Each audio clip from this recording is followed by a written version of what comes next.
Hello, dear students. How are you? Today we will discuss science worksheet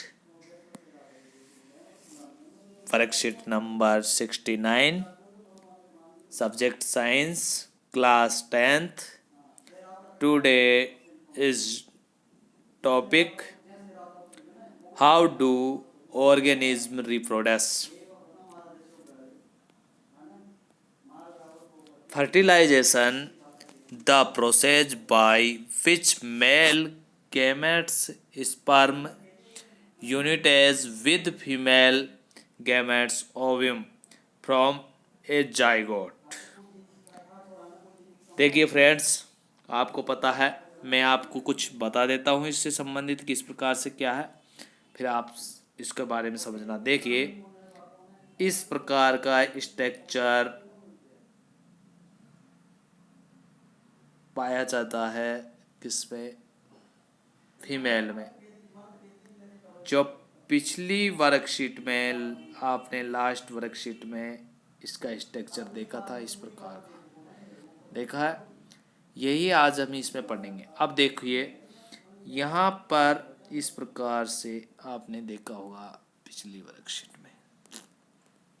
देखो, मैं आपको बता देता हूँ, समझते जाना, और इसमें मैं समझाता जाऊँगा आपको। इस प्रकार से यहाँ पर ये वेजाइना होती है, इस प्रकार से। ओके, अब देखो मैं बता देता हूँ, यहाँ पर समझते जाना कि पहले तो यहाँ पर कि फर्टिलाइजेशन क्या होता है। अब मैं बता देता हूँ, यहाँ से एक ओयम निकलता है, जैसे 13 एज होने पर एक गर्ल से, तो प्रत्येक मंथ, ईच मंथ एक बारी बारी से दोनों में से एक निकलता है, तो ओयम निकल के यहाँ चला जाता है, चला गया।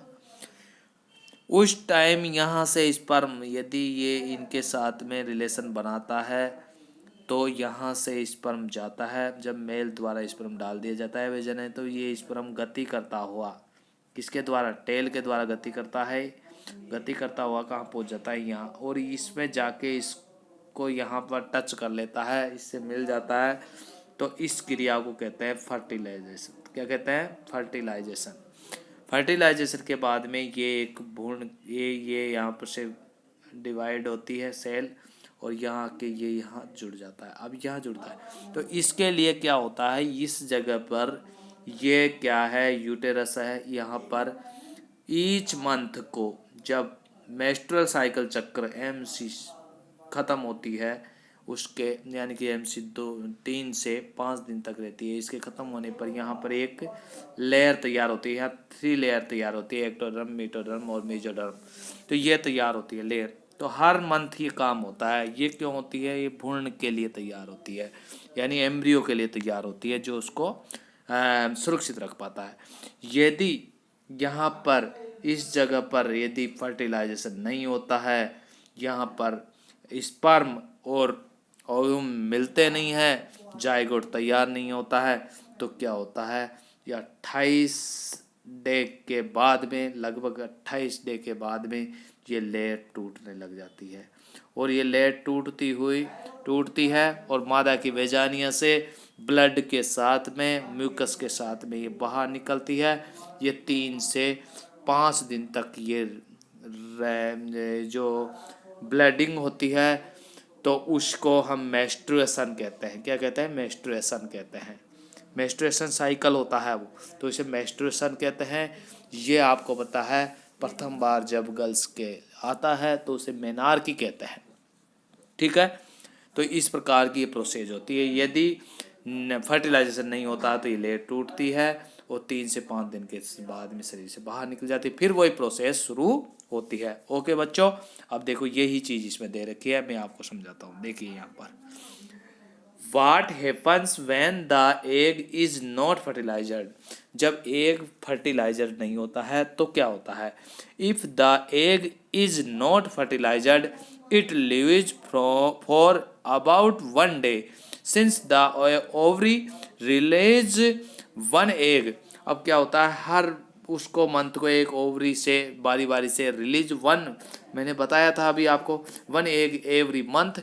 The यूटेरस आल्सो प्रिपेयर, और यूटेरस आल्सो प्रिपेयर होता है its help every month to receive a fertilised egg, its lining becomes thick और spongy for nourishing the embryo, embryo के लिए तैयार होता है। In case the egg is not fertiliser, यदि इस केस में यदि वो नॉट फर्टिलाइजर नहीं होता है एग, तो lining is not needed any more, so the lining slowly break and come out of vagina as blood and mucus, the cycle takes place every month and no a menstruation, तो इसे menstruation कहते हैं, जो 3 से 6 day के करीबन होता है।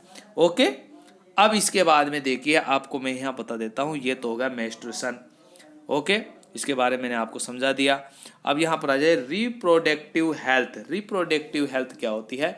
जैसे कि बच्चों, फ्रेंड्स, आप अभी 10th क्लास में पढ़ रहे हो, तो आप 14 या 15 एज के हो, ठीक है, इसके करीब, तो आप इसी में हो, आपको पुबर्टी एज है आपकी ये, तो इसी में हो, तो आपको ये आपके लिए ध्यान रखने की बात है it is the total well being is all expected of reproduction, तो आपको लिए इसके लिए तैयार रहने के लिए रिप्रोडक्टिव हेल्थ क्या होती है, इसे किस प्रकार फिजिकली, इमोशनल, सोशल और बिहेवियर, इन सभी से आप रिप्रोडक्टिव हेल्थी होए, इन सभी से आप हेल्थी है तो रिप्रोडक्टिव हेल्थी है, आप न्यू जनरेशन के लिए तैयार हो, रिप्रोडक्शन के लिए तैयार हो। ओके, तो ये it is very important for a person to take care of self reproductive health by taking healthy diet and maintaining hygiene of reproductive organs, इसके लिए आपको ऐसी हेल्थी डाइट लो और उसके लिए तैयार रहो। ओके, तो ये है इसमें। अब देखिए हम आ जाते हैं यहाँ पर आगे, इधर आ जाइए आप, ये तो आपके अब इसमें है कि हमें क्या आपको पता है अभी हमें इसकी ज़रूरत है, जो चीज़ हम पढ़ने जा रहे हैं, need and method of family planning, तो फैमिली प्लानिंग की नीड की क्यों ज़रूरी है और मेथड क्या है, ये हम पढ़ेंगे यहाँ पर। तो family planning not only benefit parents, इससे केवल पेरेंट्स को ही प्रॉफिट नहीं है, and children but also to society, इसमें सोसाइटी को भी है, नेशन को, राष्ट्र को भी है, by being able to keep to number of new birth under control, save national economics और रिसोर्स। ओके, तो ये बहुत ही इम्पोर्टेंट है इन सभी के लिए। अब देखो इसको किस प्रकार से, जो फैमिली प्लानिंग किस प्रकार से की जाती है, फैमिली प्लानिंग से क्या क्या फ़ायदा है। अब यहाँ पर एक चीज़ और आ जाती है, safe sex versus HIV AIDS. अब तो यहाँ पर देखो सेफ सेक्स किस प्रकार से, there are many disease which can be transmitted sexually like viral and bacterial infection. अब आपको मैं बता देता हूँ, एक पिछली बार एग्जाम में एक क्वेश्चन आया था कि STD की फुल फॉर्म क्या होती है, तो यहाँ पर मैं बता देता हूँ आपको, सेक्सुअली ट्रांसमिटेड डिजीज क्या होता है, सेक्सुअली ट्रांसमिटेड डिजीज, देखो यह मैं लिख देता हूँ, sexually transmitted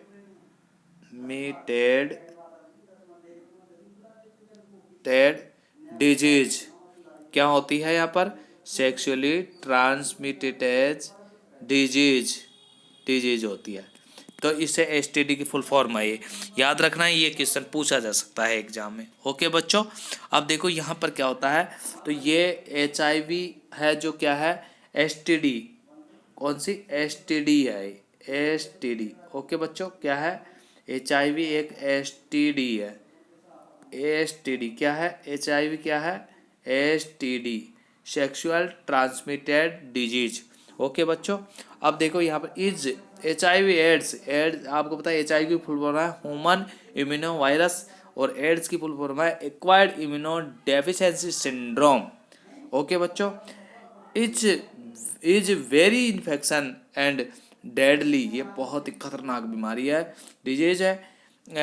it is possible to prevent such type of disease by using barrier, इसके लिए बैरियर के रूप में कंडोम का उपयोग किया जाता है। Safe sex can prevent transmitted of sexually disease from one partner to another, तो यानी कि एक सेफ सेक्स होना चाहिए, इसमें ये वन पार्टनर के साथ में होता है, अनदर के साथ में नहीं, तो उसे सेफ क्या कहते हैं, सेफ सेक्स कहते हैं। यदि वन पार्टनर से अधिक मोर पार्टनर यूज होता है तो वहाँ पर वो अनसेफ सेक्स है।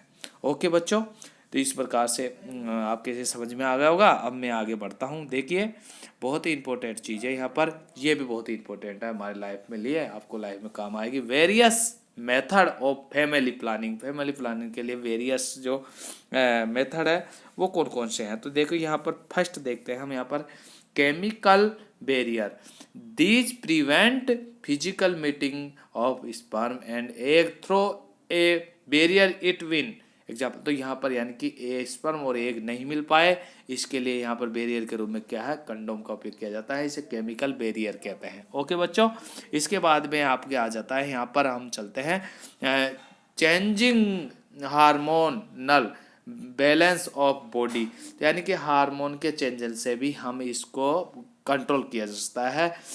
हम इसको प्लानिंग, फैमिली प्लानिंग के रूप में ले सकते हैं। तो by changing hormonal balance of body egg to not release and so fertilization do not ever, यानी कि टाइम पे जब एग फर्टिलाइजेशन एग क्या रिलीज नहीं होगा तो फर्टिलाइजेशन नहीं होगा, क्योंकि स्पर्म को मिलेगा नहीं।